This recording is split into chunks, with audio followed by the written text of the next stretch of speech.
Good morning, नमस्कार, जय हिंद, राम राम सभी बच्चों को। कैसे हैं आप सभी? उम्मीद करता हूँ अच्छे होंगे, स्वस्थ होंगे, बेहतर होंगे। मैं संदीप सिवात स्वागत करता हूँ आप सभी प्यारे बच्चों का आज के अपने इस हरियाणा जी के सेशन में। तो जितने भी बच्चे मेरे साथ जुड़ चुके हैं, उम्मीद करता हूँ आप और आपका परिवार एकदम स्वस्थ होंगे, तंदुरुस्त होंगे। तो एक बार सारे के सारे बच्चे कमेंट करके मेरे को क्लियर कर दीजिएगा कि ऑडियो वीडियो एकदम परफेक्ट है। और उसके बाद हम हिसार जिले को पढ़ना स्टार्ट करते हैं। हिसार जिले में पिछली क्लास में हम लोग पढ़ रहे थे शिक्षा और संस्थानों को, और सारे के सारे इंस्टीट्यूट जो संस्थान हिसार के अंदर थे वो मैं आप लोगों को बता चुका था।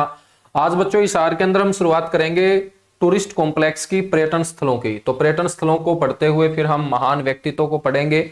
फिर हिसार जिले के अंतर्गत आने वाले दो ऐतिहासिक शहर, जिसमें एक अग्रोहा और एक हांसी होगा, उसके बारे में चर्चा करेंगे। और फिर हिसार के महत्वपूर्ण जो तथ्य होंगे, इंपॉर्टेंट फैक्ट्स, वो हम कवर करेंगे।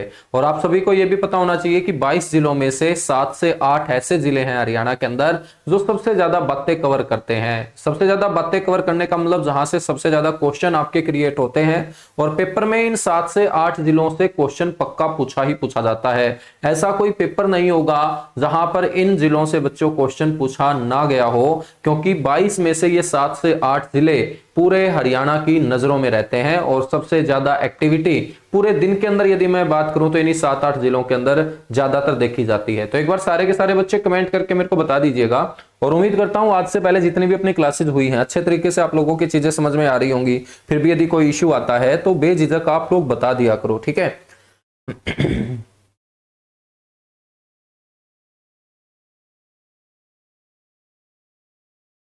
चलो सारथी, क्लास को पेपर के पास ले चलो। बिल्कुल पेपर के पास तक चलेंगे, और पेपर के पास तक क्लासेस चलेंगी ना, तभी पेपर के अंदर बेड़ा पार होगा तुम्हारा, ठीक है?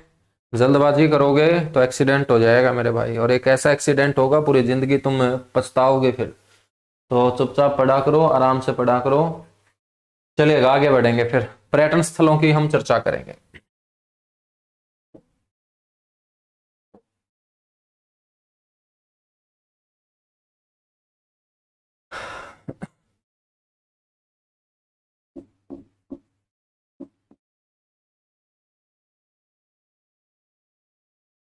और 16 तारीख से आप लोगों की 2 क्लास में स्टार्ट कर देता हूं, ठीक है? अभी तक तो अपनी एक क्लास होती है, और एक फिक्स टाइम हम रख लेंगे मंडे से, और उसी फिक्स टाइम पे आपकी क्लास हुआ करेगी मेरे बच्चों, ठीक है? और 2 क्लास किया करेंगे। एक क्लास में हम मिसलेनियस स्टार्ट करेंगे, और एक क्लास में ये जिले आपके चलते रहेंगे।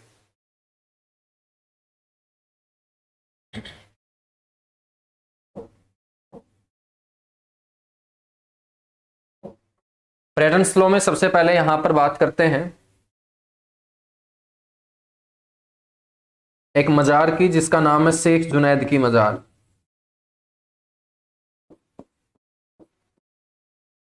शेख जुनैद की मजार या दरगाह।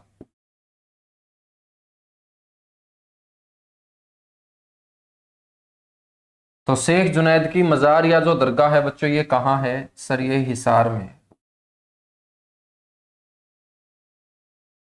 आगे एक और दरगाह हिसार में आपको ध्यान रखनी है, मीठा पीर की दरगाह। मीठा पीर की दरगाह जो है बच्चों, ये तलवंडी राणा में है। तलवंडी राणा गांव का नाम है। और ये गांव जब आप हिसार से बस में बैठ के बरवाड़ा की तरफ जाओगे, नरवाना की तरफ जाओगे, चंडीगढ़ की तरफ जाओगे, बीच रास्ते में हिसार से निकलते ही ये गांव आएगा। और इस गांव के अंदर एक बहुत बड़ा ब्रेकर आपको नजर आएगा, और उसी ब्रेकर के साथ लगती उल्टे हाथ वाली दिशा में बच्चों आपको ये दरगाह नजर आएगी। इसी को बोलते हैं मीठा पीर की दरगाह। तलवंडी राणा गांव हिसार के अंदर ये स्थित है, ठीक है? दरगाह के बाद हम बात करेंगे मकबरे की। तो मकबरा बड़ा इंपॉर्टेंट है, प्राण पीर बादशाह का मकबरा। आप सभी को पता होना चाहिए कि कब्र के ऊपर बनाया गया जो इमारत होगी, भवन होगा, कब्र के ऊपर खड़ी की गई इमारत को ही मकबरा बोलते हैं। और प्राण पीर बादशाह का जो मकबरा है,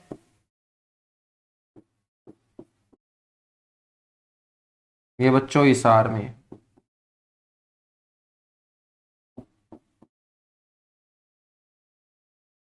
ठीक है, प्राण पीर बादशाह का जो मकबरा है ये कहाँ है? हिसार के अंदर। नेक्स्ट जो मकबरा होगा वो होगा 40 हाफिज का मकबरा।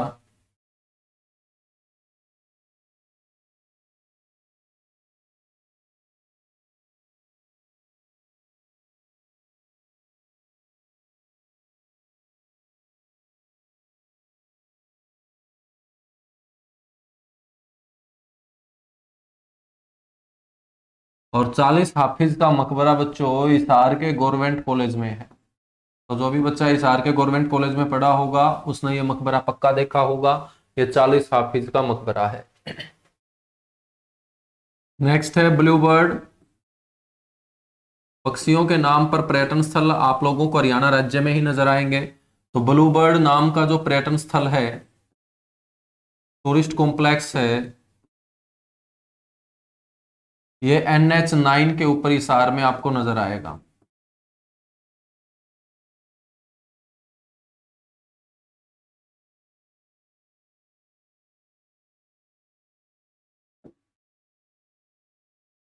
NH9 पर हिसार में ये क्या है, अस्थित है। ठीक है। ब्लू बर्ड के बाद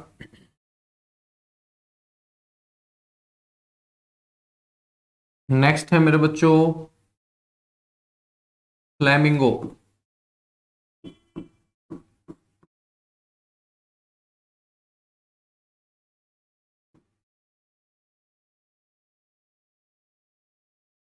फ्लैमिंगो जो पर्यटन स्थल होगा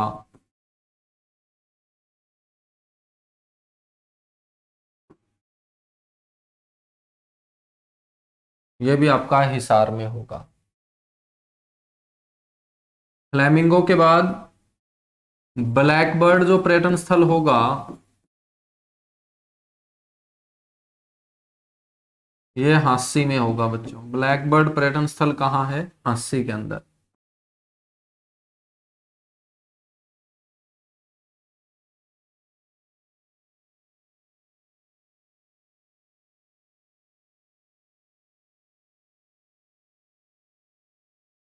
ब्लैक बर्ड के बाद बात करते हैं गुजरी महल की।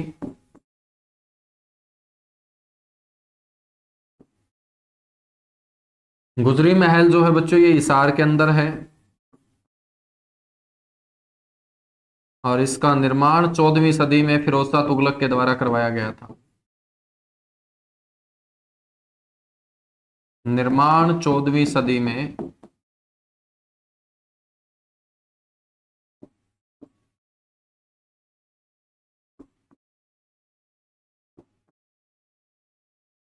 फिरोज शाह तुगलक द्वारा।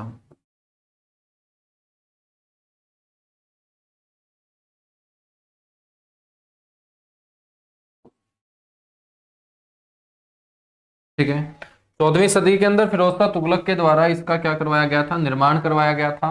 और गुजरी महल एक ऐसा महल है जहां पर हमें 8 अभिलेखों की जानकारी भी मिलती है। तो ध्यान रखना है इस महल से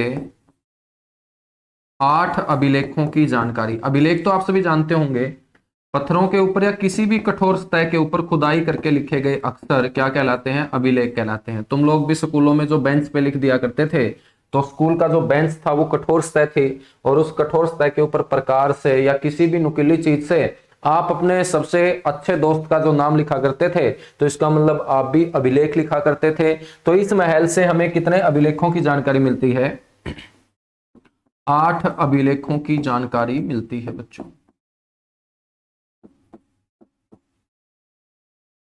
8 अभिलेखों की जानकारी क्या होती है, प्राप्त होती है।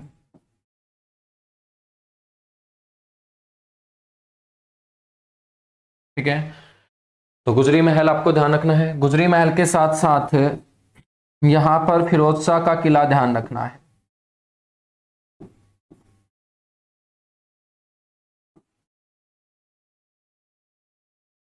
फिरोज शाह का किला जिसे हम हिसार ए फिरोजा के नाम से जानते हैं,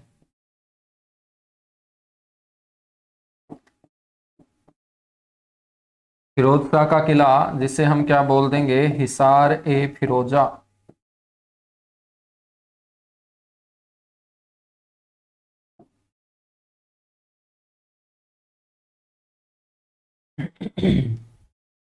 बच्चों ये फिरोज शाह का जो किला है, ये फिरोज शाह तुगलक के द्वारा बड़ा लारस गांव की जमीन पर बनवाया गया था। जहां पर ये किला बनवाया गया था उस समय इस जगह को एक गांव का नाम मिला हुआ था और वो गांव था बड़ा लारस गांव। तो इसका निर्माण आपको ध्यान रखना है 14वीं सदी के अंदर बड़ा लारस गांव की जमीन पर। तो आपसे कभी ना कभी पक्का पेपर में पूछा जाएगा कि फिरोज शाह तुगलक ने हिसार के अंदर जो 1351 में किला बनवाया था वो कौन से गांव की जमीन पर बनवाया था। उस गांव का नाम था बड़ा लारस गांव। क्या था? बड़ा लारस गांव।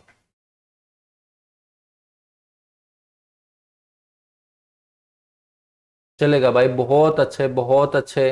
कैसे याद किया, कैसे याद किया। बाकी मेरा आपसे रिक्वेस्ट है कि आप अपना शुभ नाम जरूर बताएं, ठीक है। आप लोगों को समझ में आ रहा है, इससे बड़ी खुशी की बात नहीं है और सभी बच्चों को समझ में आएगा। यदि किसी भी बच्चे को कोई भी बात मेरी ना समझ में आए तो मेरे को वहीं पे रोक लेना है। आप लोगों को शर्माना नहीं है, ठीक है। आपको यह भी नहीं होना चाहिए कि मैं आसान सा क्वेश्चन पूछूं कहीं सर डांट ना दे, ठीक है। तो मैं आप लोगों को कभी डांटूंगा नहीं, ना आपके ऊपर कभी गुस्सा मेरे को होना आए। ऐसे ही मैं कोशिश करूंगा कि आप लोगों के ऊपर गुस्सा ना आए, ठीक है। और क्यों आएगा गुस्सा? जब आप आराम से पढ़ते रहोगे तो। वैसे गुस्सा मेरे को आता भी नहीं है ना। अब देखिएगा, फिरोज शाह का किला बड़ा लारस गांव की जमीन पर बनवा दिया गया। जब ये किला बनवाया गया फिरोज शाह तुगलक के द्वारा तो इस किले के 4 गेट थे मेरे बच्चों। कितने गेट थे? 4 गेट। और वो जो 4 गेट है ना वो काफी फेमस है हिसार के अंदर, जिसमें एक है तलाकी गेट, तलाकी गेट, एक है मोरी गेट, हिसार के अंदर ये जगह है। एक है बच्चों दिल्ली गेट, जो दिल्ली की तरफ खुलता था किले का गेट, उसे बोल देते थे दिल्ली गेट। और सबसे जो फेमस गेट है ना, हिसार वाले बच्चे तो अच्छे से जानते हैं, वो है नागौरी गेट। कौन सा गेट? नागौरी गेट। अब इसका नाम नागौरी पता है क्यों पड़ा है? क्योंकि नागौर जो है एक जिला है राजस्थान में, और राजस्थान के नागौर से आने वाले व्यापारी जब इस बड़ा लारस गांव की जमीन के अंदर एंटर करते थे, प्रवेश करते थे, तो वो इस किले के इस गेट से एंटर करते थे। तो नागौर से आने वाले व्यापारी जब भी किले के अंदर इस गेट से एंटर करते थे तो लोगों ने इस गेट का नाम ही क्या रख दिया? नागौरी गेट रख दिया। क्या रख दिया? नागौरी गेट, ठीक है। तो जल्दी से एक बार नोट कर लीजिएगा और डन लिखिएगा, उसके बाद आगे बढ़ेंगे।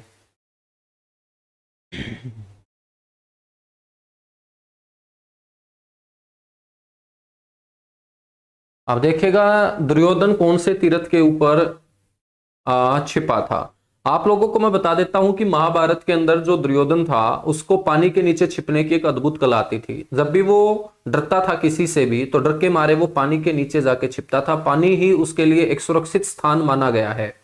बच्चों, दुर्योधन के पास ये अद्भुत कला थी कि वो पानी के अंदर जब चला जाता था तो पानी की जो मूवमेंट है, जो गति है, उसको रोक देता था। तो बाहर खड़े हुए आदमी को तो पानी के अंदर मूवमेंट नजर आती थी, लेकिन वास्तव में उस पानी की मूवमेंट को दुर्योधन क्या है? रोक देता था, जिसके चलते वो पानी उसके शरीर के किसी भी अंग में नहीं घुस पाता था। जब मूवमेंट ही नहीं होगी पानी की तो मेरे बच्चों पानी स्थिर हो जाएगा, तो सीधी सी बात है सामने वाले आदमी को परेशान नहीं करेगा। अब बात कर लेते हैं ये कहां कहां छिपा था। सबसे ज्यादा बार जो दुर्योधन छिपा था, जहां पानी के नीचे हम बात करें, वो ब्रह्म सरोवर था। आपसे पूछ ले कि महाभारत युद्ध के दिनों में कौन से सरोवर के पानी के नीचे दुर्योधन छिपा, तो आंसर आएगा ब्रह्म सरोवर, ठीक है। आपसे क्वेश्चन इस स्टेटमेंट में पूछ ले कि बताइएगा कौन से सरोवर के पानी के नीचे दुर्योधन छिपा था जब भगवान श्री कृष्ण ने उसका मजाक उड़ाते हुए उसे बाहर निकाला था। तो आप लोगों को ध्यान रखना है, करनाल का वो पराशर तालाब होगा जो बहलोलपुर गांव में बना हुआ है। जैसे जैसे मैंने क्वेश्चन की स्टेटमेंट बोली है इस तरीके से आपको पता होना चाहिए।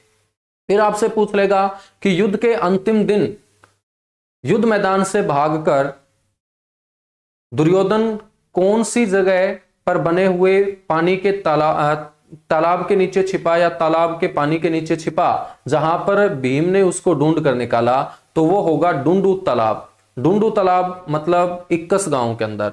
तो ये 3 क्वेश्चन आपसे पूछे जाएंगे, तीनों की स्टेटमेंट अलग अलग होगी, ठीक है। अब दुर्योधन किसी एक सरोवर के नीचे नहीं छिपा था, वो जींद के इक्कस गांव के अंदर भी बने हुए तालाब में छिपा था, वो बच्चों करनाल के बहलोलपुर गांव के अंदर बने हुए पराशर तालाब में भी छिपा था, लेकिन सबसे ज्यादा बार वो छिपा था कहां पर? ब्रह्म सरोवर कुरुक्षेत्र के अंदर। समझ में आई बात? ऐसे आपको पता होना चाहिए।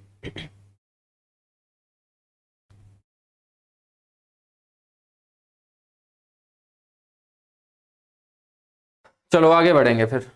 फिरोज शाह के किले के बाद अगला जो पर्यटन स्थल होगा यहां पर, वो होगा यहाँ एक मस्जिद। उस मस्जिद को बोलते हैं लाट की मस्जिद।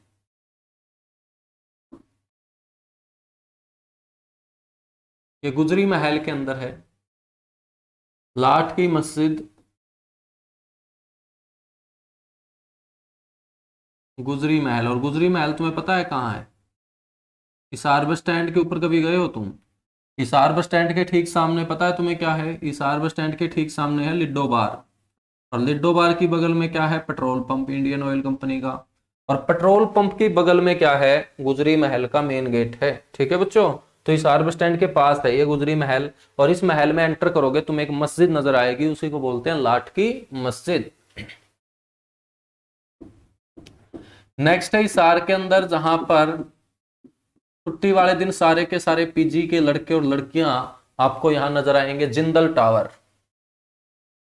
टावर का मतलब ऊंचाई होता है, और इस टावर के ऊपर चढ़ के पूरे हिसार की खूबसूरती को आप देख सकते हो, जहां ओम प्रकाश जिंदल के जीवन से जुड़ी हुई बातें भी इकट्ठी करके रखी गई हैं। तो इसे जिंदल टावर के नाम से जाना जाता है, और ये कहाँ है? हिसार में ही है।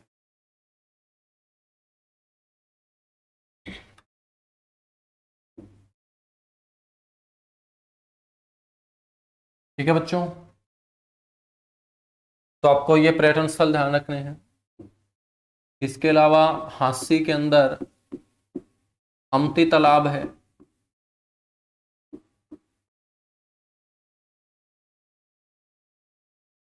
अमती तालाब कहाँ है? हांसी के अंदर है।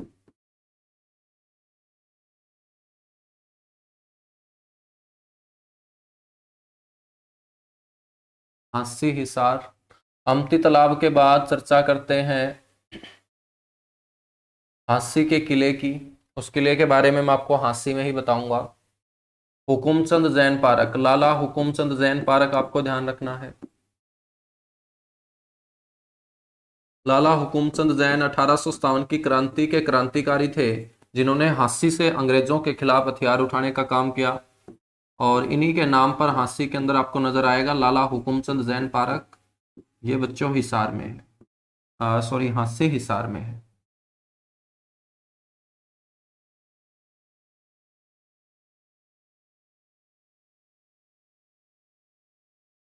ठीक है, नेक्स्ट है चार कुतुब शाह दरगाह।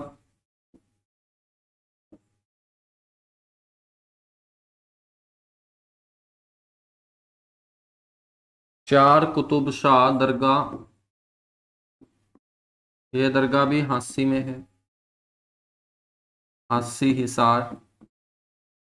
हांसी के अंदर हांसी के किले के अलावा एक और किला जिसे बोला जाता है बर्बाद किला। आपसे कोई पूछ ले कि बर्बाद किला कहाँ है हरियाणा में, तो बर्बाद किला बच्चों हांसी में ही है।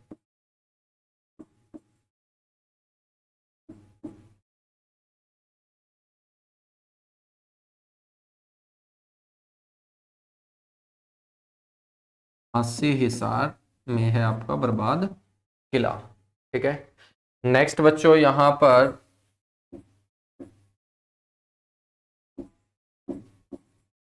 जहाज कोठी संग्रहालय है, जहाज कोठी म्यूजियम।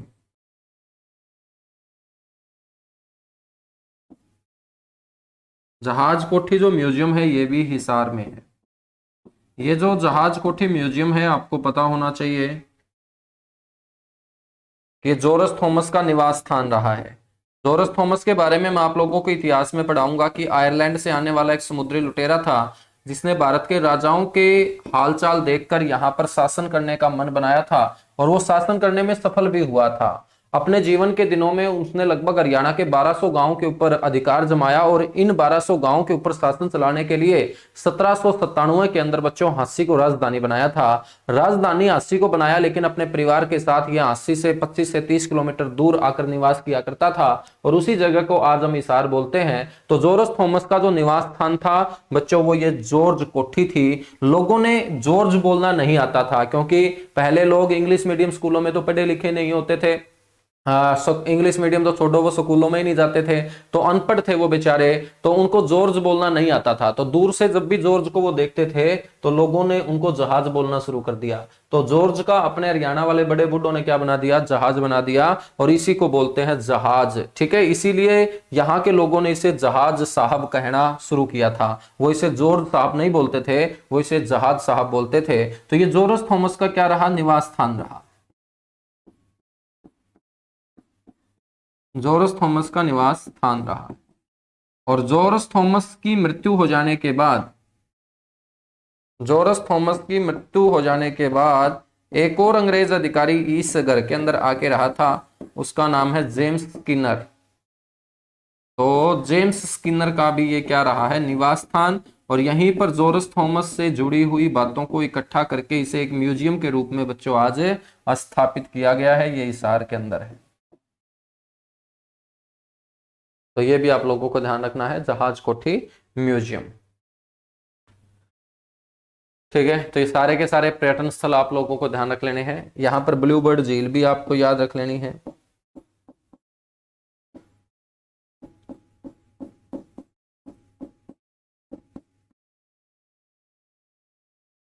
ब्लू बर्ड झील ये आपकी एक कृत्रिम झील है हिसार के अंदर। नेशनल हाईवे 9 के ऊपर ही ये बच्चों स्थित है।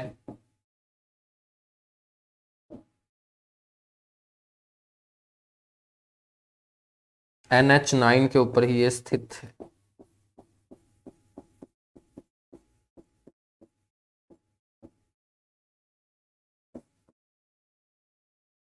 चलेगा, चर्चा करते हैं अब यहां पर महान व्यक्तित्वों की।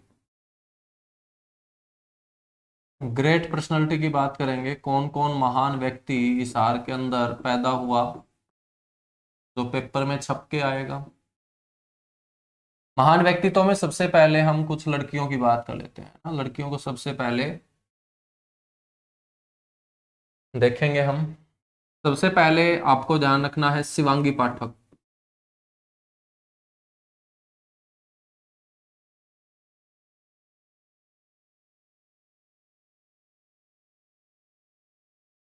शिवांगी पाठक, शिवांगी पाठक हिसार में पैदा हुई और प्रसिद्ध पर्वतारोही हैं बच्चों, माउंटेनर हैं, पर्वतों के ऊपर चढ़ना इनका शौक है। और छोटी सी उम्र में, मात्र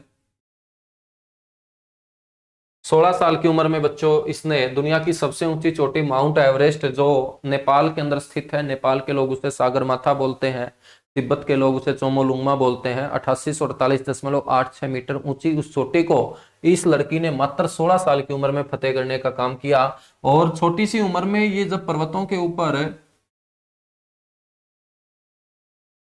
चढ़ती रही है तो लोगों ने इसको पर्वतों का बाज बोलना शुरू कर दिया। तो ईगल ऑफ माउंटेन कहा जाता है इसे।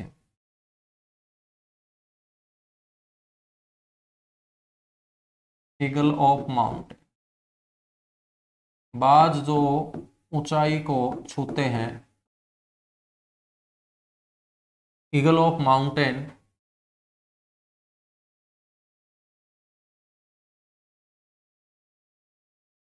के नाम से ये क्या है, प्रसिद्ध है।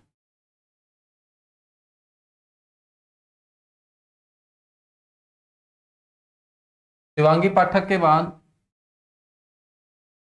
नेक्स्ट है रोहतास खिलेरी।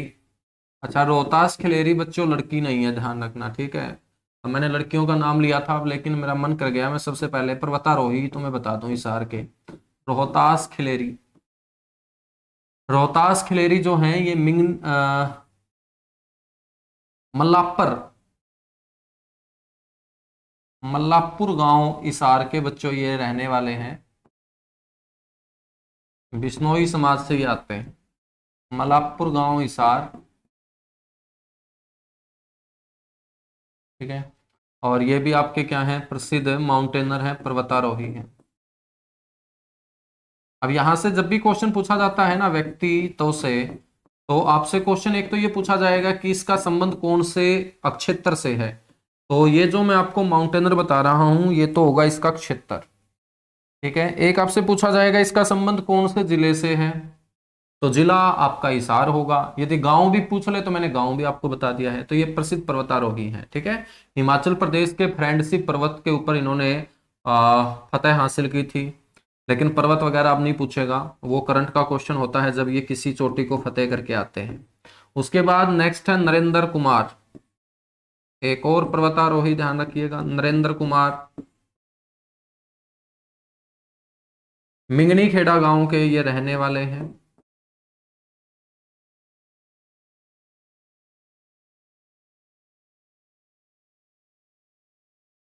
मिंगनी खेड़ा गांव,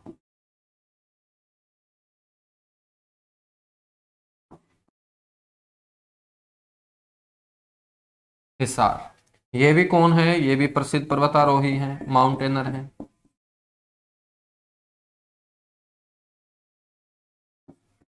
प्रसिद्ध पर्वतारोही हैं। ठीक है। नरेंद्र कुमार के बाद नेक्स्ट नाम है बच्चों यहाँ पर अनिता कुंडू का। अनिता कुंडू का नाम तो आप सारे के सारे जानते ही होंगे, हरियाणा पुलिस के अंदर सब इंस्पेक्टर के पद पर कार्यरत हैं। फरीदपुर गांव की ये बेटी हैं और मेरी तो बच्चों ये रिश्तेदारी में है। ठीक है, मेरी ये मौसी लगती हैं। तो अनिता कुंडू जो है ये आपको ध्यान रखना, फरीदपुर गांव की बेटी है।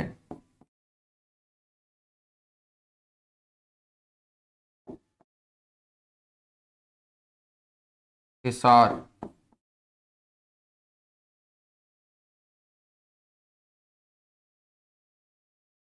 3 बार एवरेस्ट पे फतेह करने वाली पहली भारतीय महिला है। 3 बार एवरेस्ट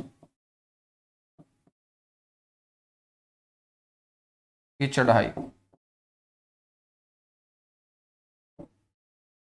ठीक है।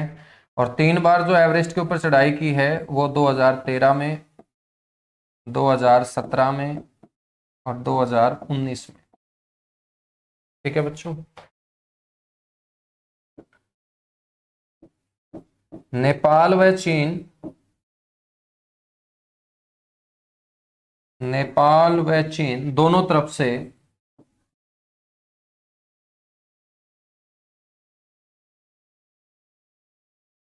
नेपाल व चीन दोनों तरफ से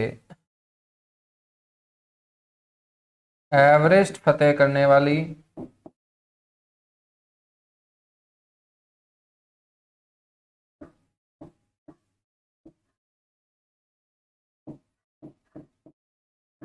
प्रथम भारतीय महिला है।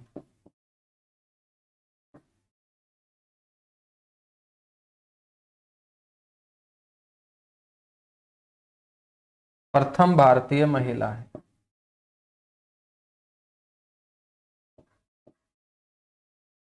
तो बच्चों अभी तक जितने भी पर्वतारोहियों ने एवरेस्ट को फतेह किया वो नेपाल की तरफ से चढ़ाई करके किया, क्योंकि नेपाल की तरफ से चढ़ाई करना आसान है।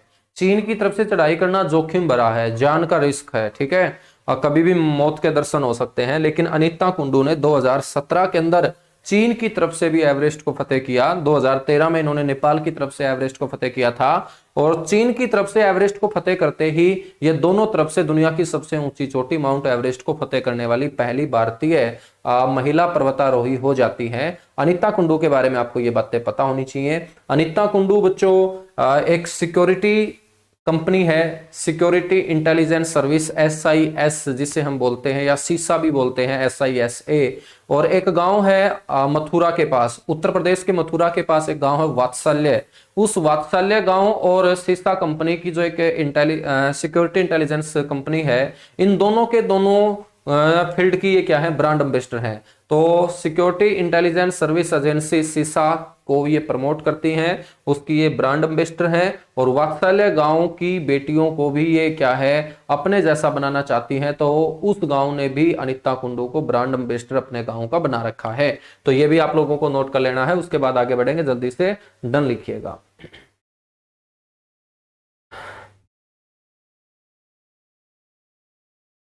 करेंगे भाई करेंगे, गुरुद्वारा भी कर लेंगे, कोई ना। गीतिका जाखड़, शालू जिंदल, मलिका सहरावत, जोरस थॉमस। वाह भाई वाह, मलिका शेरावत को तुम नहीं भूलोगे, बाकी तो चाहे किसी को भूल जाओ। शालू जिंदल, सारे के सारे करेंगे। गुड मॉर्निंग सभी को, गुड मॉर्निंग सभी को, नमस्कार सभी को, जय हिंद। और सारे के सारे बच्चे एक बार ईमानदारी से बताओ कमेंट करके, सीईटी में तुम लोगों का कितना स्कोर बना है। एकता बयान को भी पढ़ेंगे भाई, पढ़ेंगे। धर्मवीर बगाना को भी पढ़ेंगे। बहुत व्यक्ति तो हैं इस आर के अंदर, बहुत व्यक्ति तो हैं, तुम लिखते लिखते थक जाओगे।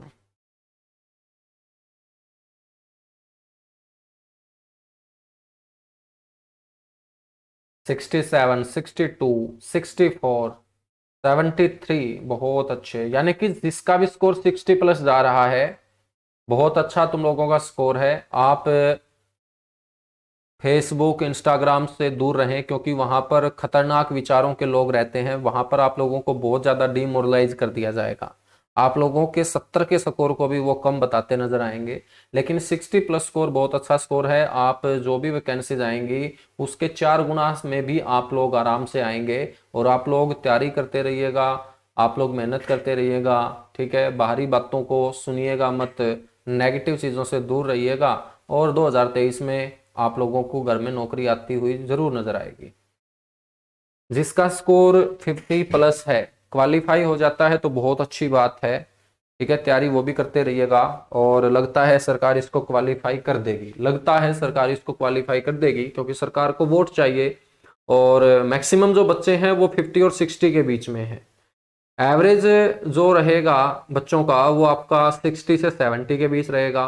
और 70 अबो बहुत कम बच्चे आपको मिलेंगे। ठीक है, तो जब मैक्सिमम बच्चे 50 और 60 के बीच में है तो सरकार मैक्सिमम बच्चों को पकड़ती है हमेशा। ठीक है, सरकार को भी अपना वोट बैंक बनाए रखना अच्छा लगता है। तो वो इसे क्वालिफाई करेगी, लेकिन थोड़ा सा टाइम लेगी। तो आप लोग पढ़ते रहिएगा। ऐसा नहीं है कि जब क्वालिफाई हो उस दिन आप किताब उठाओ, क्वालिफाई होता रहेगा, आप लोग पढ़ते रहिएगा।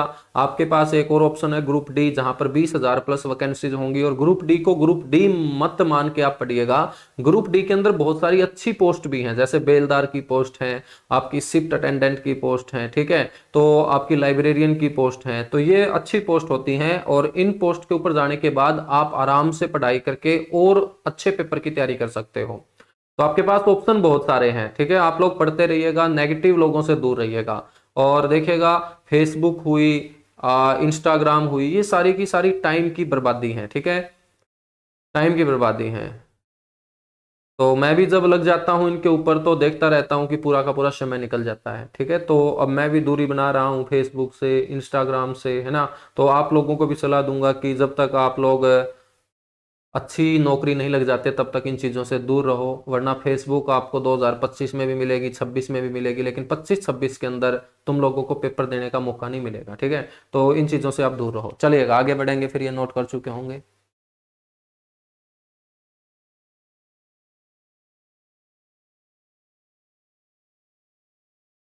देखिएगा, ऑब्जेक्शन लगाना जरूरी है। ऑब्जेक्शन लगाना जरूरी है भाई। होता तो रूल ये है कि जो भी बच्चा ऑब्जेक्शन लगाएगा, यदि ऑब्जेक्शन सही है तो सभी बच्चों का वो क्वेश्चन ठीक मान लिया जाता है। लेकिन एचएसएससी के अपने खुद के अलग फरमान है। वो पता नहीं क्या आगे आप लोगों के लिए कोई नया नोटिस जारी कर दे कि जिस जिसने ऑब्जेक्शन लगाया है हम तो उसी उसी का आंसर ठीक मानेंगे, क्योंकि उसी बच्चे ने 100 रुपए पर क्वेश्चन दिए हैं, है ना।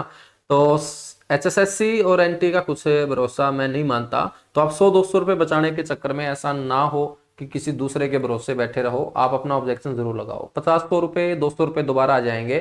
लेकिन क्वेश्चन यदि आप लोगों का सही नहीं माना गया ना, और उस क्वेश्चन की वजह से यदि मेरे प्यारे बच्चों सिलेक्शन रुक जाता है, हमारा अगले पेपर में हमें नहीं बैठने दिया जाता, तो फिर जिंदगी भर पछतावा रहेगा। ठीक है, तो 100-200 रुपए के चक्कर में मत पड़ना। 100-200 रुपए कोई दिक्कत नहीं है, आप कमा लोगे।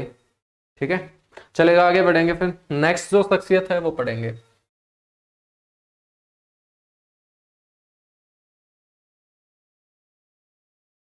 एक है बच्चों मीनू रानी।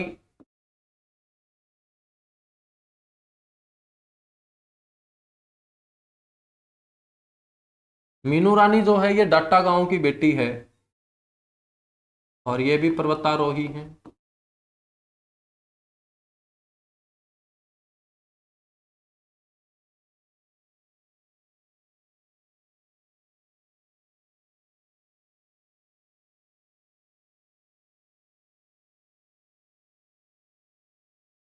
टाटा गांव हिसार। मीनू के बाद नेक्स्ट आपको ध्यान रखना है साइना नेहवाल।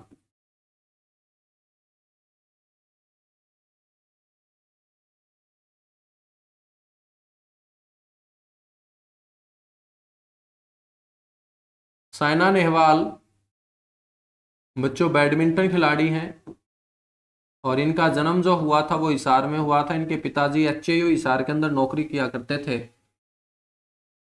ये बैडमिंटन खिलाड़ी हैं। बैडमिंटन का मतलब चिड़ी बल्ला। और हिसार की ये बेटी है। ठीक है। इनके नाम एक उपलब्धि ये है कि इन्होंने लंदन ओलंपिक के अंदर जो 2012 में खेला गया वहां पर बैडमिंटन में कांस्य पदक जीतने का काम किया था। तो लंदन ओलंपिक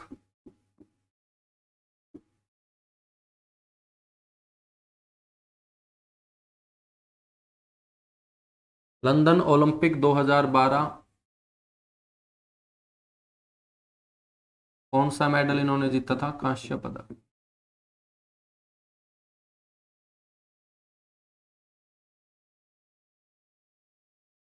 साइना नेहवाल के बाद हम बात करेंगे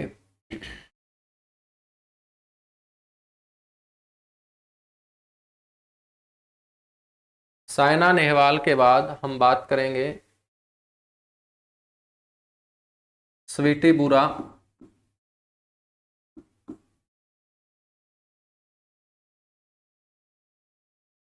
स्वीटी बुरा बच्चों ये बॉक्सर हैं। और स्वीटी बुरा गिराए गांव की बेटी है।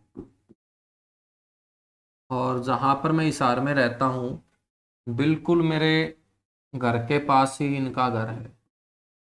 ठीक है, गिराए गांव हिसार। तो इनको तो बहुत नजदीक से मैंने देखा है। ठीक है, गिराए गांव हिसार और ये भीम अवॉर्डी है। ठीक है, भीम पुरस्कार से इन्हें नवाजा गया है। स्वीटी बुरा गिराए गांव की बेटी। स्वीटी बुरा के बाद नेक्स्ट आपको ध्यान रखना है जय भगवान।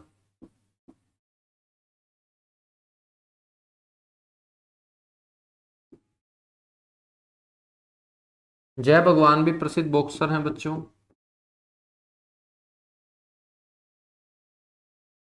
ये भी हिसार से आते हैं। नेक्स्ट है दिनेश बाना।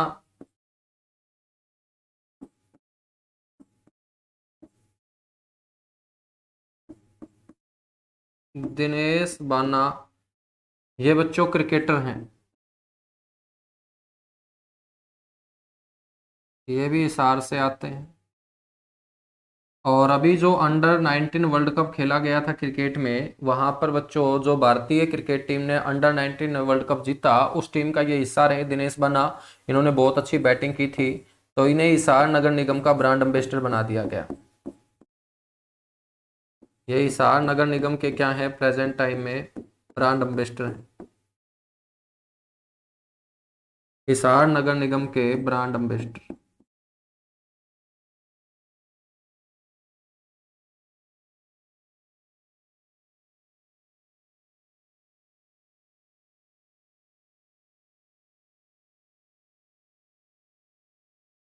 ठीक है, तो हिसार नगर निगम के ये क्या है मेरे बच्चों ब्रांड एम्बेसडर हैं दिनेश बाना। नेक्स्ट है मनविंदर बिस्ला।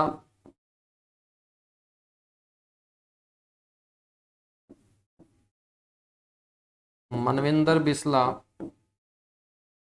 ये भी क्रिकेटर हैं। आईपीएल के अंदर ये ओपनिंग करते हुए आप लोगों को नजर आए होंगे। कोलकाता नाइट राइडर केकेआर जो शाहरुख खान और जूही चावला की फ्रेंचाइजी है। मनविंदर बिस्ला जो है बच्चों ये भी कहाँ से आते हैं सर? हिसार से आते हैं।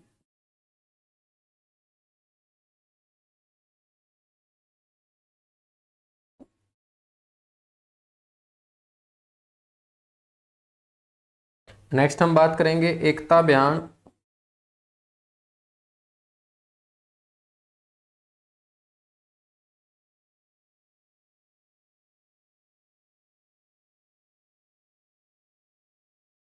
पैरा शॉट पुट प्लेयर है बच्चों,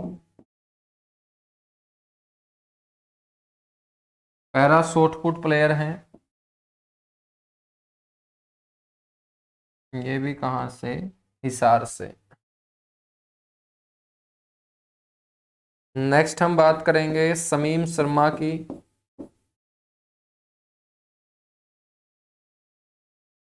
शमीम शर्मा हास्य कवियत्री हैं, हास्य कवियत्री और लेखिका हैं। एक बार पेपर में आपसे ये क्वेश्चन पूछा गया था कि शमीम शर्मा का संबंध किससे है, तो आपको बोलना है हास्य कवियत्री हैं ये, ठीक है, लेखिका हैं। और इनके जो लेख होते हैं वो पिल्लर की तरह मजबूत होते हैं, तो इनको हरियाणा में स्तंभ लेखिका के नाम से जाना जाता है।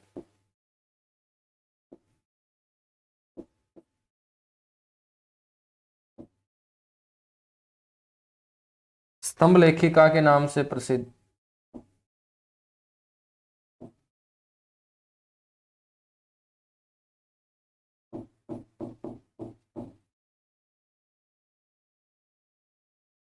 स्तंभ लेखिका के नाम से बच्चों ये क्या है, प्रसिद्ध है।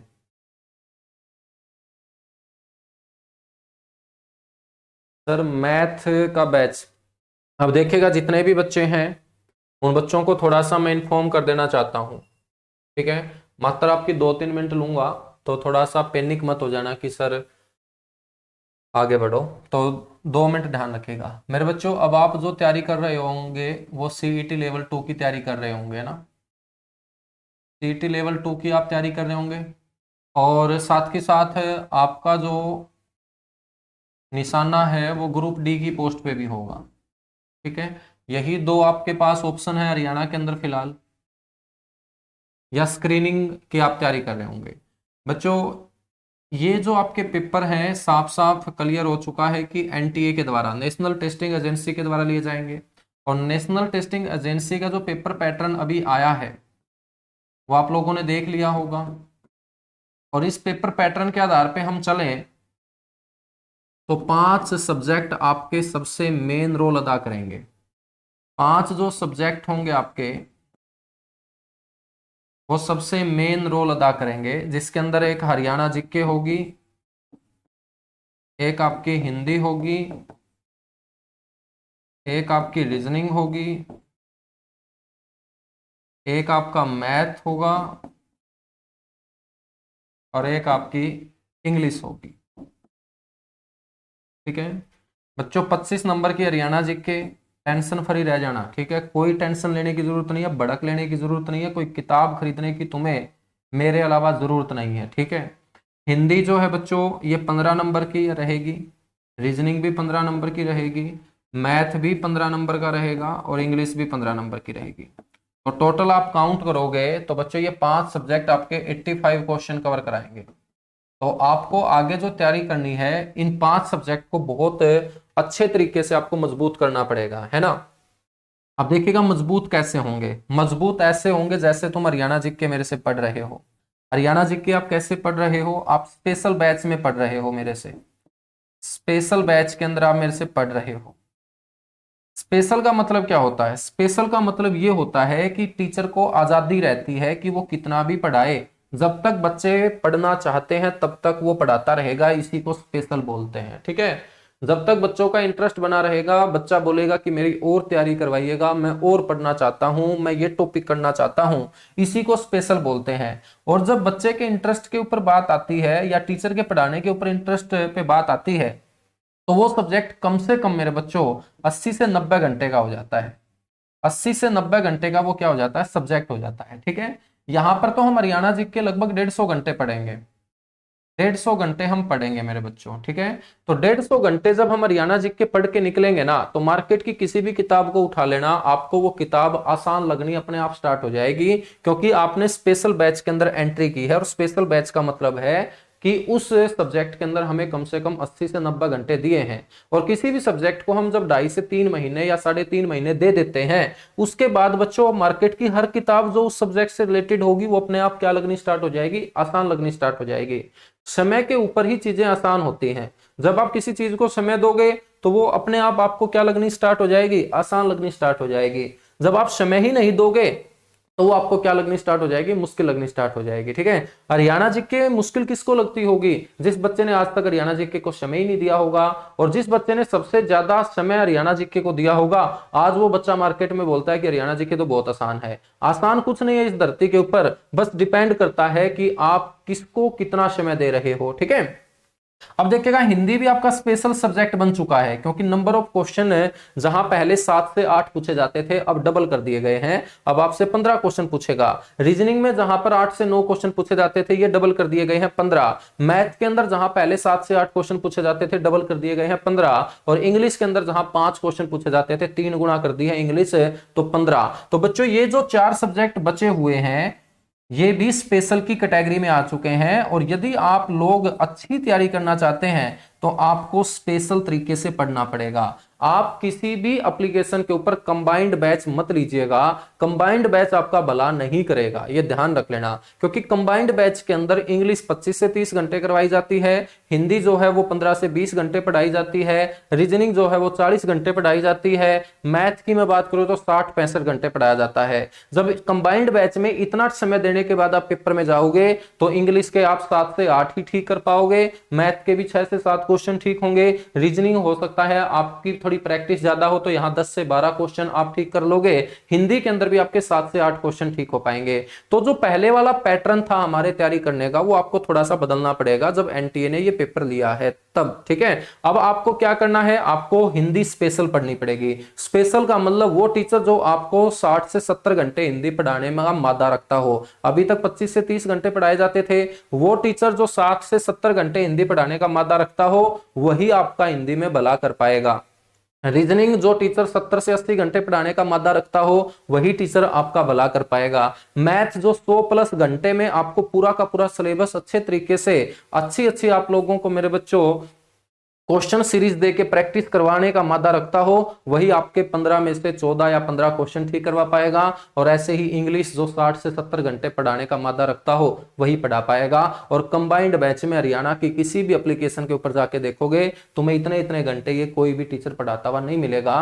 तो आप लोगों को कंबाइंड बैच की तरफ नहीं जाना है। बहुत सारे बच्चे हैं जो सस्ते के चक्कर में फंस जाते हैं। अब देखिएगा कल जो सीईटी के आंसर की आई है उस समय तुम्हारे पैसा याद नहीं है कि मेरे को पैसे उस दिन आपको यदि कोई बोल देता कि मैं आपके 5 क्वेश्चन ठीक करवा दूंगा आप मेरे को 10,000 रुपए दे दो, तो आप तुरंत बच्चों 10,000 रुपए कहीं ना कहीं से भी लाके दे सकते हो, लाके दे सकते हो ना। क्योंकि वहां पर पैसे की वैल्यू नहीं थी। कल मेरे बच्चों किसकी वैल्यू थी, कंटेंट की वैल्यू थी। कल क्या याद आया होगा तुम लोगों के, आप लोगों के याद आया होगा कि थोड़ी सी मेहनत और कर लेता, हमें ये टॉपिक और कवर करवा दिए जाते तो हमारा जो स्कोर है वो अच्छा हो जाता। समझ में आई बात। तो आप लोगों को इन चीजों के ऊपर काम करना है। पैसा आप लोगों का लगेगा, तैयारी आप लोगों को करनी है, पढ़ना आप लोगों को है। तो एक बार में ही ऐसी तैयारी क्यों ना कर ली जाए कि बार बार हमें धक्के खाने की जरूरत ना पड़े। ठीक है, तो हरियाणा जीके तो हम स्पेशल चलाते हैं। अब मैं जो बैच लेके आ रहा हूं, अब इंग्लिश स्पेशल बैच लेके आ रहा हूं जहां पर आपको टीचर 70 से 80 घंटे इंग्लिश पढ़ाएगा। ठीक है, और जबरदस्त टीचर लेके आ रहा हूं 15 तारीख के अराउंड। बच्चों मैथ का एक बैच मैंने अभी अनाउंस किया है जहां पर सर 100+ घंटे पढ़ाएंगे। और मैंने बोला है कि सर आप बच्चों की प्रैक्टिस करवाइएगा, आप 120 घंटे लीजिएगा। ठीक है, 120 घंटे।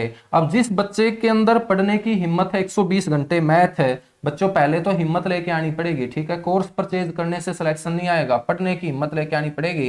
120 घंटे यदि पढ़ने की आपके पास हिम्मत है, आपका इंटरेस्ट है, तो 15 क्वेश्चन आप लोग आसानी से ठीक कर लोगे। 70 से 80 घंटे यदि टीचरों के साथ आपकी इंग्लिश पढ़ने की हिम्मत है तो आप 15 क्वेश्चन ठीक कर लोगे। रीजनिंग आप वैसे भी प्रैक्टिस कर लोगे, तो हिंदी भी आपको कम से कम 60 घंटे पढ़नी पड़ेगी। ठीक है, तो इन जो 5 सब्जेक्ट के हैं आप लोग कहीं से भी तैयारी करो, आप किसी भी टीचर से पढ़ो, किसी भी एप्लीकेशन पे पढ़ो। ठीक है, आप लोग इन 5 सब्जेक्ट में से देख लीजिएगा कि कौन से सब्जेक्ट में मैं वीक हूं, उसका सिर्फ स्पेशल सब्जेक्ट के ऊपर फोकस कीजिएगा। कंबाइंड मत जाइएगा कि इसमें 12 टीचर पढ़ा रहे हैं, 15 टीचर पढ़ा रहे हैं, चाहे 200 टीचर पढ़ाए। यदि 200 टीचर लग के भी तुम्हारा पेपर क्लियर नहीं करवाते हैं तो फिर वहां संख्या नहीं देखी जाती है। ठीक है, तो आप लोगों को लॉलीपॉप दिए जाते हैं, आप लोगों को बड़ी बड़ी बातें बोली जाती है। इस कैमरे के सामने आके बड़ी बड़ी बातें कोई भी फेंक सकता है, क्योंकि मेरे बच्चों सिर्फ कैमरा है और एक आदमी है, कुछ भी बोले उसकी आजादी है, मर्जी है। ठीक है, लेकिन यदि बड़ी बड़ी बातों के ऊपर तुम लोग अट्रैक्ट हो जाओगे तो वो आप लोगों को ले बैठेंगे एग्जाम के अंदर। आज तक यही तो होते आया है। ठीक है, यही तो होते आया है। तो आप स्पेशल तैयारी कीजिएगा, मैं सिर्फ यही बोलूंगा बोलूंगा, और आपकी ये 5-7 मिनट मैंने ली है इसके लिए मैं सॉरी बोलूंगा। फिर भी किसी बच्चे को कोई इश्यू है, कोई प्रॉपर गाइडेंस आपको चाहिए, तो जितना मेरे को एक्सपीरियंस होगा मैं आप लोगों को के साथ जरूर शेयर करूंगा। तो चलिएगा आगे बढ़ते हैं, फिर कुछ और शख्सियत के नाम हम कवर करते हैं। समीम शर्मा के बाद तो स्पेशल पढ़िएगा भाई, मैं तो यही बोलता हूं कि एक बार पढ़ना पड़ेगा, 3-4 महीने एक बार मेहनत करनी पड़ेगी, उसके बाद कभी मेहनत करने की आपको नौबत नहीं आएगी, आप लोग आराम से नौकरी लग जाओगे।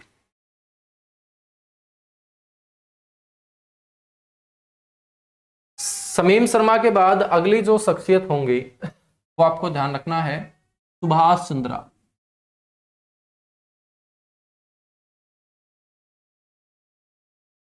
सुभाष चंद्रा, सुभाष चंद्रा जो है ये मेरे बच्चों प्रसिद्ध बिजनेसमैन है।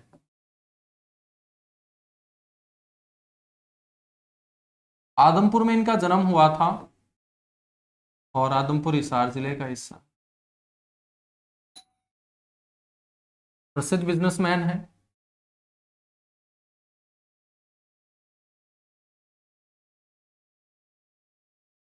आदमपुर,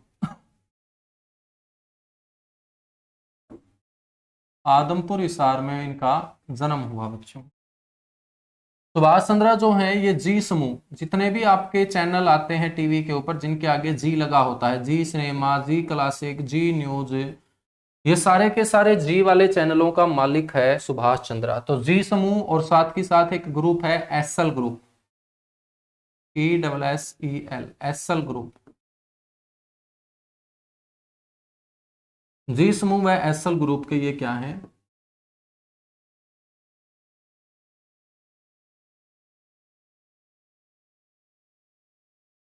चेयरमैन। सुभाष चंद्रा के बाद नेक्स्ट हम बात करते हैं देवेंद्र पाल वत्स की।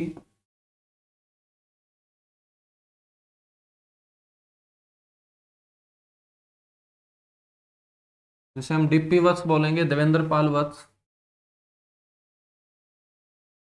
पुराना गांव के ये रहने वाले हैं, पुराना गांव हिसार, और ये वर्तमान में राज्यसभा सांसद हैं। तो 5 राज्यसभा सांसद हरियाणा से रहते हैं, उन 5 में देवेंद्र पाल वत्स भी। बीजेपी पार्टी से इनका नाता है।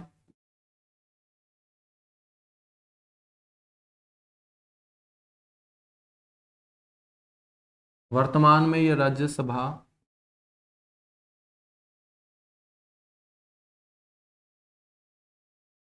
सांसद हैं।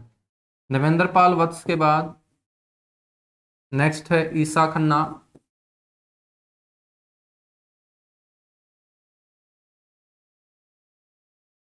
ईसा खन्ना जो है मेरे बच्चों ये बॉलीवुड अभिनेत्री हैं।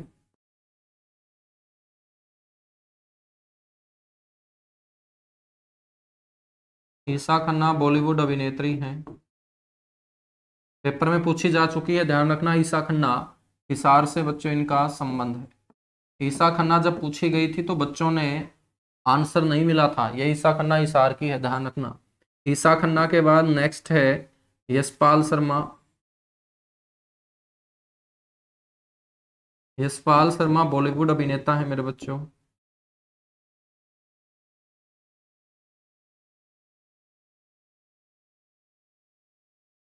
बॉलीवुड अभिनेता है, कहाँ से, हिसार से।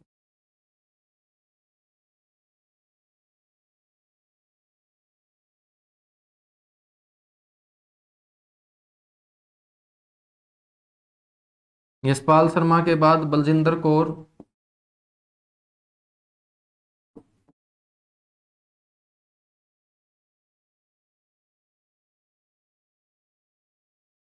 बलजिंदर कौर, बलजिंदर कौर जो है मेरे बच्चों ये भी अभिनेत्री हैं। पैदा तो ये पंजाब में हुई, लेकिन हिसार में रह के इन्होंने ड्रामा स्कूल चलाया है, तो हिसार से इनका क्या होगा, संबंध होगा। बलजिंदर कौर जो है बच्चों इनको राष्ट्रीय पुरस्कार से भी नवाजा जा चुका है।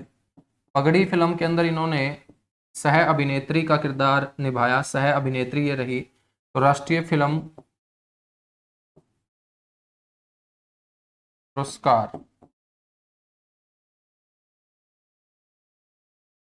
से ये सम्मानित हैं। अब हम बात करते हैं बॉलीवुड की एक और प्रसिद्ध अभिनेत्री मल्लिका शेरावत की। मल्लिका का नाम मल्लिका नहीं था, इसने अपना नाम बदला था जब इसके पिताजी ने इसको घर से निकाल दिया था। ना इसका नाम के आगे सहरावत लगता है, इसके नाम के जो पीछे सहरावत नहीं बल्कि इसका जो वास्तविक नाम था मेरे बच्चों वो रीमा लंबा था। लंबा गोत्र था इसका, जो जाट परिवार का जाट गोत्र है, जाट परिवारों का ये गोत्र है लंबा।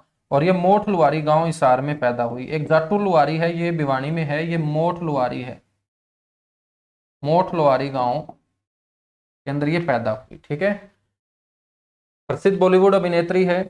जब इसके पिताजी ने फिल्मों में जाने से इसको मना कर दिया था तो इसने घर छोड़ना ही उचित समझा, और उसके बाद ये घर से निकाले जाने के बाद अपने ननिहाल रोहतक रही। रोहतक रही तो इन्होंने क्या किया, अपनी माँ का सरनेम लिया। इनकी माँ का सरनेम है सहरावत है, और ये रीमा से अपने मन की बनी मल्लिका, इसलिए इसे बोलते हैं मल्लिका सहरावत। तो ये प्रसिद्ध बॉलीवुड अभिनेत्री हैं, प्रसिद्ध बॉलीवुड अभिनेत्री।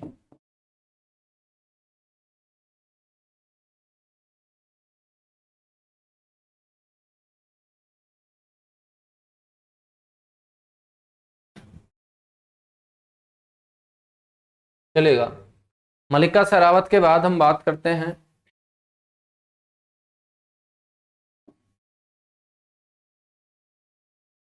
धर्मवीर बगाना की, या धर्मवीर बगाना से पहले रामकृष्ण व्यास की।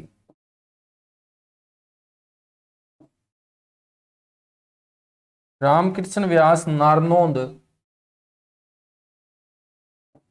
हिसार में पैदा हुए।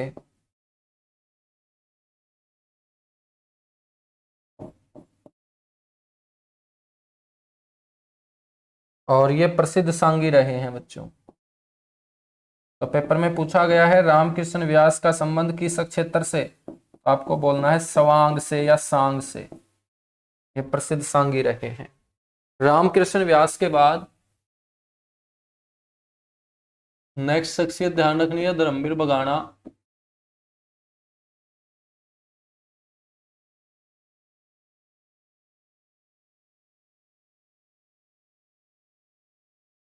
धर्मवीर बगाना जो है ये बगाना गांव से हैं।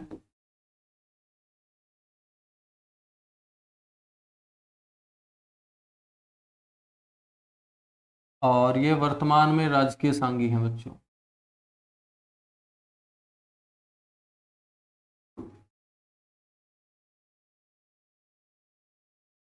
तो ध्यान रखना है ये हरियाणा के वर्तमान में क्या है, राजकीय सांगी, सरकारी सांगी हैं।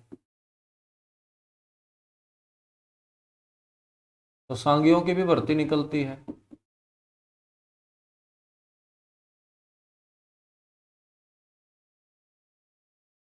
तो वर्तमान में ये राजकीय सांगी। ठीक है। नारनौंद से एक और शख्सियत आपको याद रखनी है, हरगोविंद खुराना।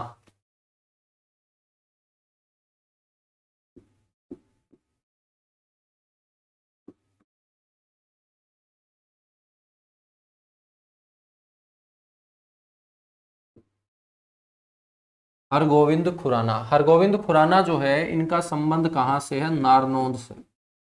बच्चों इनका जन्म तो हुआ था पाकिस्तान में, लेकिन बंटवारे के इसमें इनका परिवार है हिसार के नारनौंद में आकर बसा था। और ये प्रसिद्ध आपके क्या हैं, वैज्ञानिक हैं। नोबेल पुरस्कार से इनको सम्मानित किया जा चुका है। प्रसिद्ध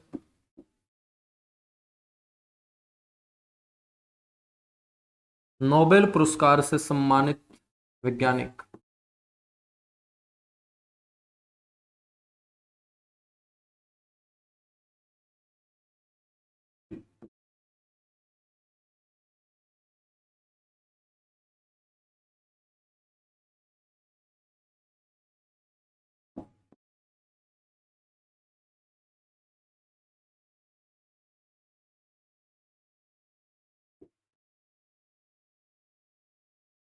अगली शख्सियत है मेरे बच्चों ओम प्रकाश जिंदल।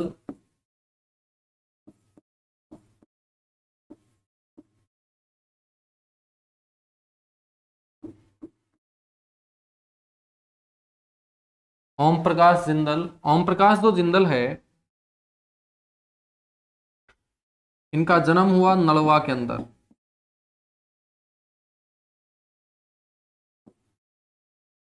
नलवा हिसार के अंदर इनका जन्म हुआ। Jindal steel limited, JSL,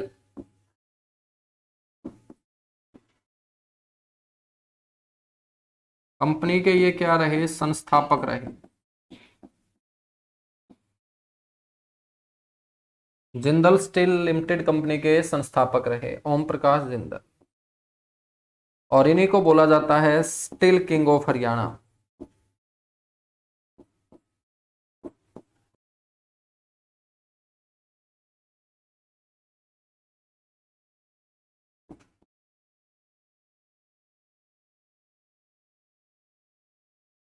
steel king of Haryana नाम से ये क्या हुए प्रसिद्ध।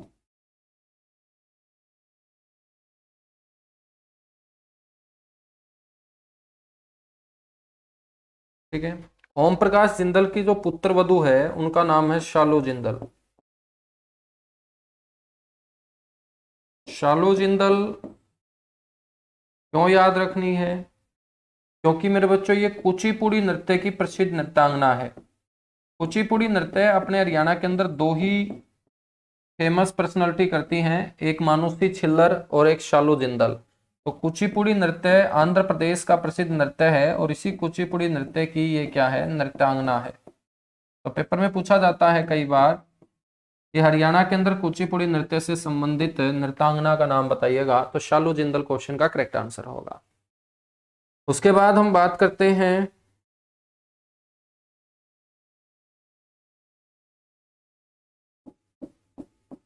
गीतिका जाखड़ की।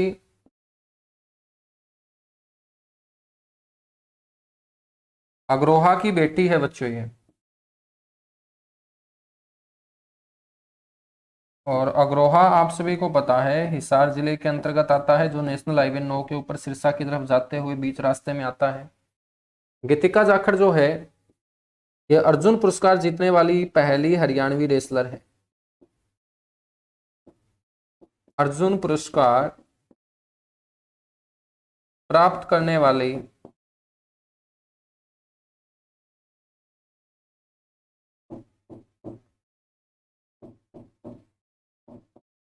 अर्जुन पुरस्कार प्राप्त करने वाली प्रथम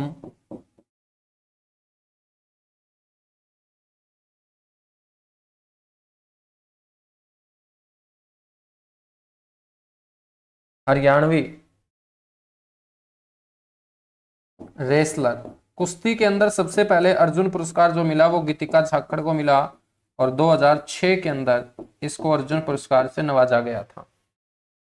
अग्रोहा से ही आती हैं कृष्णा पुनिया।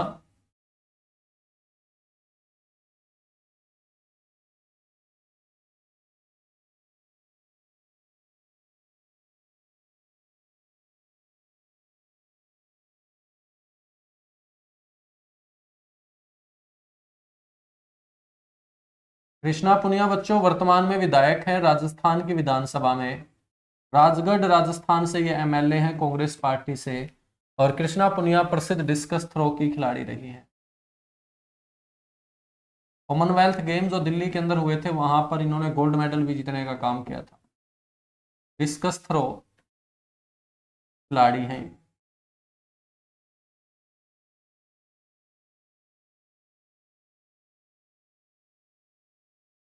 कृष्णा पुनिया के बाद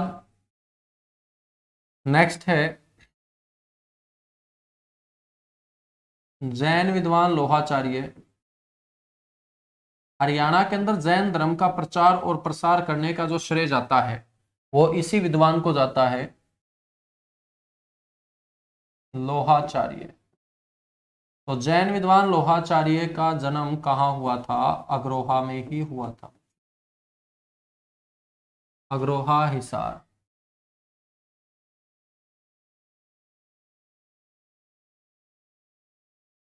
ठीक है। नेक्स्ट हम बात करें रमेश कुमार।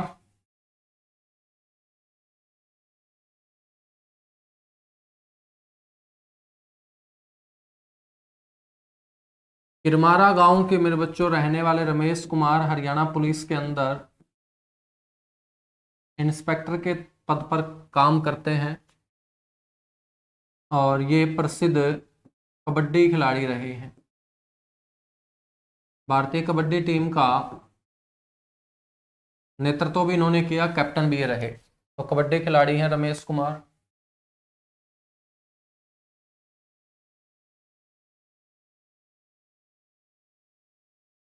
रमेश कुमार के बाद बात करते हैं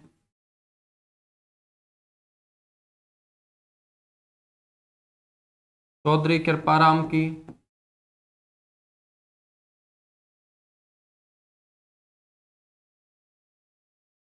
शाड़वा गांव के रहने वाले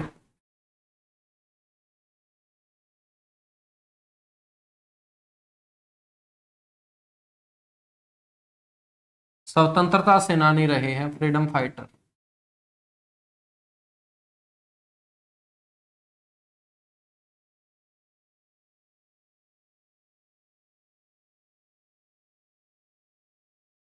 लाला हरदेव सहाय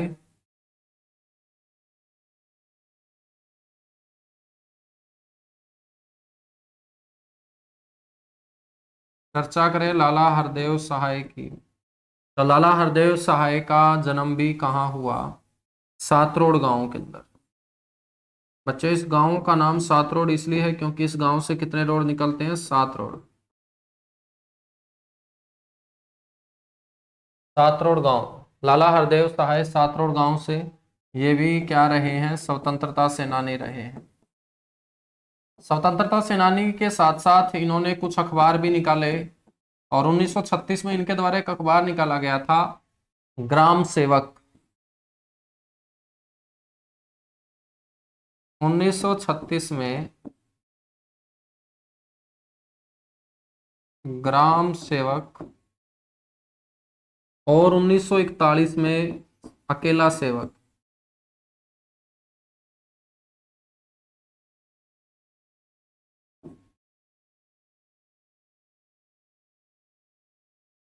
अखबार के संपादक रहे, हिंदी भाषा के ये अखबार थे बच्चों।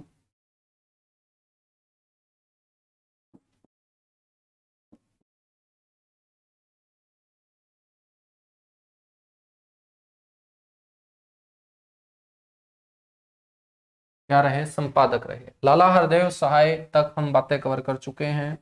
लाला हरदेव सहाय के बाद ब्रह्मानंद।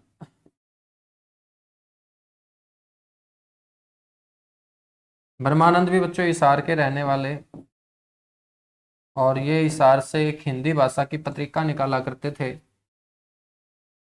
1948 में इन्होंने ये पत्रिका निकालनी शुरू की थी। पत्रिका का नाम है ज्ञानोदय। 1948 में ज्ञानोदय नामक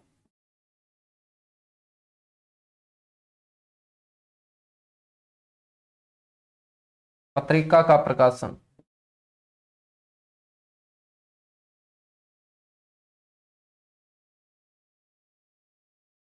ठीक है। नेक्स्ट है मेरे बच्चों बाबू परमानंद।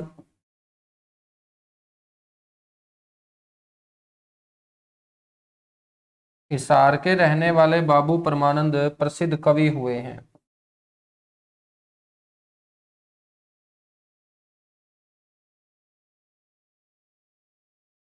और अपनी कविताओं के माध्यम से इन्होंने आचार्य विनोबा भावे द्वारा शुरू किए गए बुदान आंदोलन का जो प्रचार है वो घर घर में करने का काम किया था। तो ध्यान रखना है।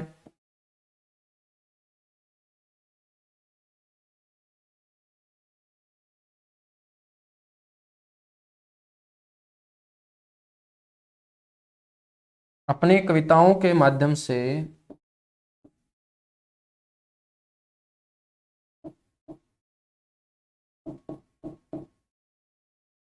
बुदान आंदोलन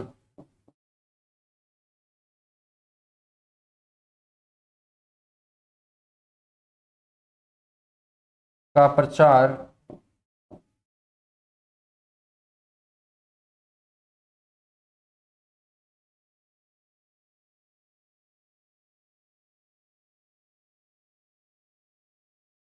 करने वाले रहे हैं बाबू परमानंद।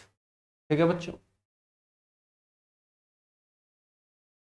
तो आज के लिए इतना सा ही हम करेंगे, बाकी हम मिलेंगे अगली क्लास में। और आप लोगों की क्लास जो है वो डेली होती रहेगी।